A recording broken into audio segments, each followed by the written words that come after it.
नमस्कार, मी सूरज पवार स्वागत करतो तुमचं कुलाबा न्यूज 24 मध्ये। आज आपण छत्रपती शिवाजी महाराज टर्मिनस बाहेर बस स्टॉपवर आलेलो आहोत। त्याचं कारण असं की तुम्ही माझ्या मागे बघू शकता की प्रवाशांची इथे गर्दी जमलेली आहे, परंतु आपल्याला इथे एकही बस दिसत नाहीये। त्याचं कारण असं की मुंबईकरांची दुसरी लाईफलाईन समजली जाणारी बेस्ट सेवा 18 जून म्हणजेच कालपासून मध्यरात्री 12 वाजेपासून ठप्प झाली आहे। आपल्या विविध मागण्यांसाठी बेस्ट कृती समितीने पुकारलेल्या या संपामुळे बेस्ट सेवा पूर्णपणे विस्कळीत झाली आहे। काही नाही, मी आत्ताच आले आणि आत्ताच मला माहिती पडलं की इथे संप चालू आहे म्हणून। आता आम्ही जाणार कसं तोच प्रश्न पडलाय मला। आणि मला मंत्रालयातच जायचं होतं तर बसेसच नाहीयेत। अगोदर माहिती असतं तर मग कशाला आलो असतो ना। काय नाव आपलं? माझं नाव विजय राजू दर्शन।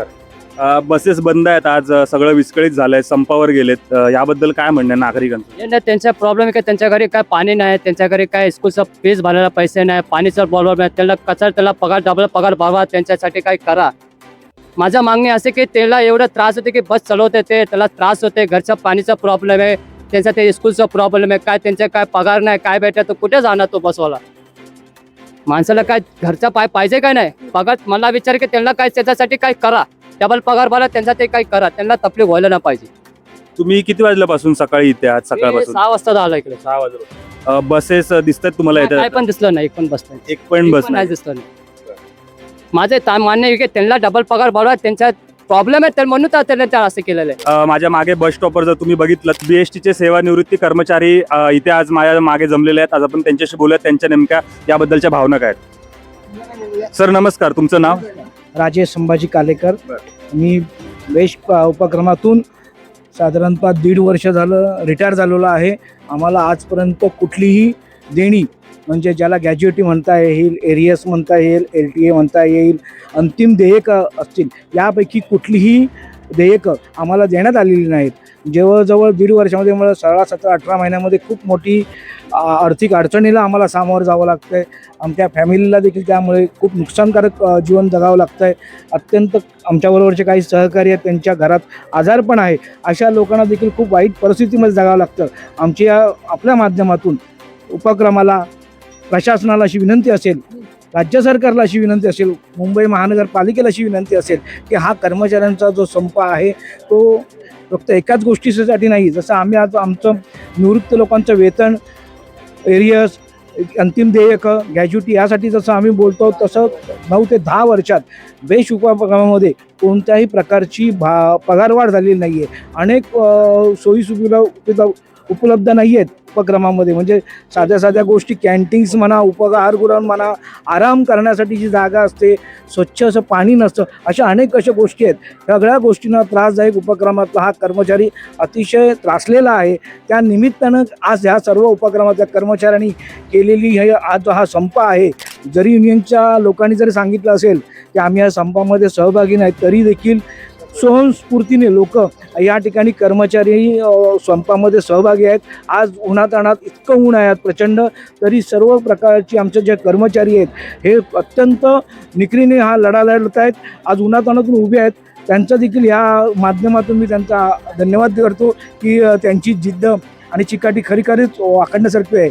आमचा हा बेस्टचा कर्मचारी आहे, हा खूप असा चिकाटीचा असतो। नितीन एकनाथ कासोळेकर, 98-308 DC वाहक म्हणून काम केले। मी 22ला रिटायर झालो आहे, पण जे पैसे येतात टप्प्याटप्प्याने 50,000 रुपये प्लस 500 रुपये ही टाकण्याची पद्धत नाही। त्यामुळे काय होतं, आमचे जे पैसे जे एक रक्कमी आले असते तर आम्ही कुठेतरी इन्व्हेस्टमेंट केली असती।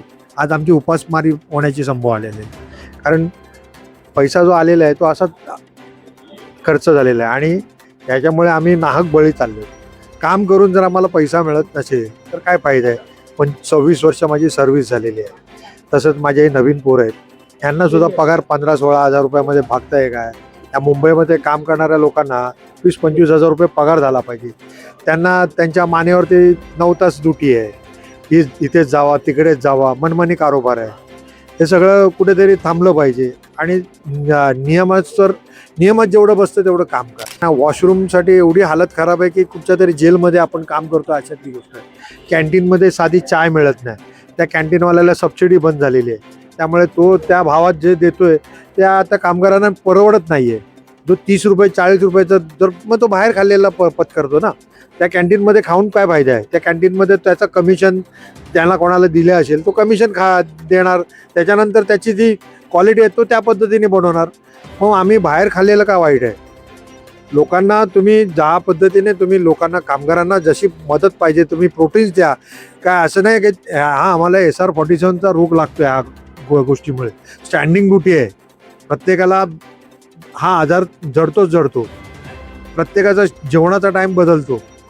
ह्या सगळ्या गोष्टी आहेत, ह्याच्यावरती सरकारने लक्ष दिलं पाहिजे. आमच्या बेस्ट कमिटीच्या सगळ्या युनियननी त्यांचे आभार मानतो. सगळ्यांनी एकत्र आलेत, सगळ्या कामगारांनी साथ दिली. धन्यवाद. जय हिंद, जय महाराष्ट्र. मी एक वेटलीस्ट कामगार आहे.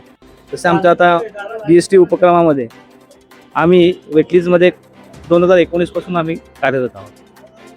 तसं म्हणजे इतके वर्ष होऊनही आम्हाला जो म्हणजे जे आता ह्या महागाईच्या दृष्टीने जो समप्रमाणात आम्हाला जो पगार मिळाला ही आमची छोटी मागणी होती, पण ही आम्हाला इतके वर्ष कसं ती मिळालेली नाही.